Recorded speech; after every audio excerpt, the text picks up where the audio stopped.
eskwelahan kay graduation ni Richan ug ni Kintoy. Karon nga adlaw is iyang graduation. Tan-aw na to adto tag eskwelahan karon kung makagraduate ba gyud sila o dili. Okay. So karon kay alas 9 naman, late na gyud kayo ko. Mag-adto ta dito nga mas madali siya nga maabot dito. Kay murag dili na ko kapas o dili na ako makita kung makagraduate ba gyud sila. Punta makagraduate sila kay para maka-college na si Richan o maka-grade 11 na gyud si Bulantoy. Karon nga adlaw is isa ka graduation nila nga dako akong kalipay nga sila makagraduate. Usa mag-adto na ta.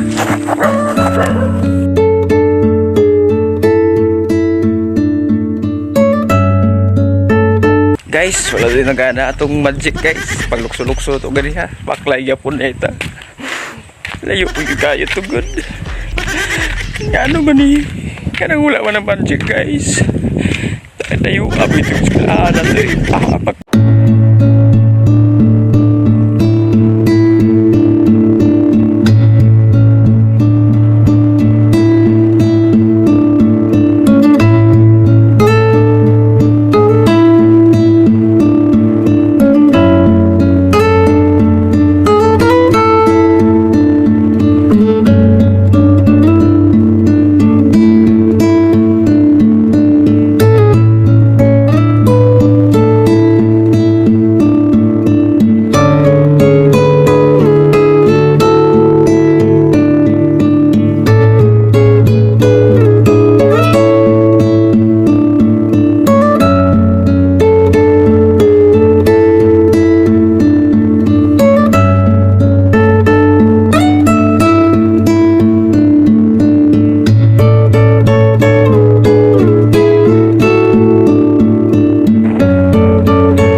Kau na doon?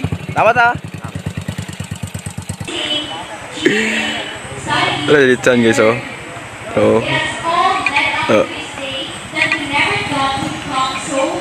Bro na nagkakaon-kaon oh.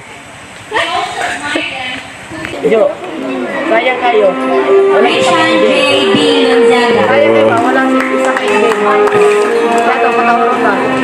Isang patawag ka. Ada award ayo eh.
Graduate na ka? Ay. Graduate na eh.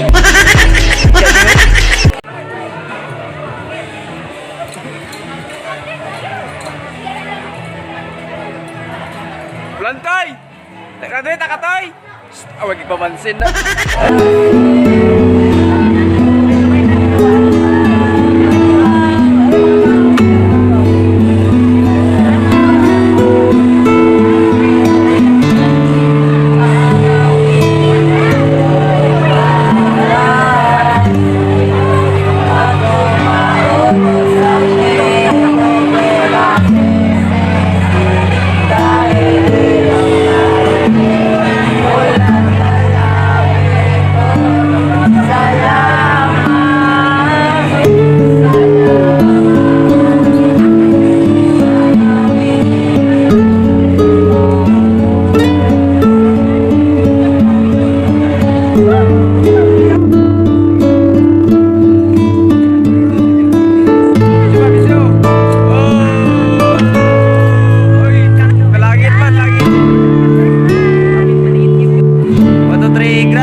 masasabi ko lang, congratulations sa inyong lahat. At masaya ako na nakapagtapos kayo ng pag-aral, lalong-lalo na sa pinsan ko, sa kapatid ko na nandun sa Badyangon at saka sa mga tropa ko. Nagpapasalamat ako sa Panginoon na dahil nakapagtapos kayo ng pag-aaral. Ang masasabi ko lang, pagpatuloy nyo lang yung mga pag-aaral nyo at para makamit yung mga pangarap nyo sa buhay. At yan lang po yung pwede nyong irigalo sa pamilya nyo dahil sa mga sakripisyo na ginawa nila para sa inyo. Kaya ingat kayo palagi, pagpatuloy nyo lang yung mga pangarap nyo. God bless.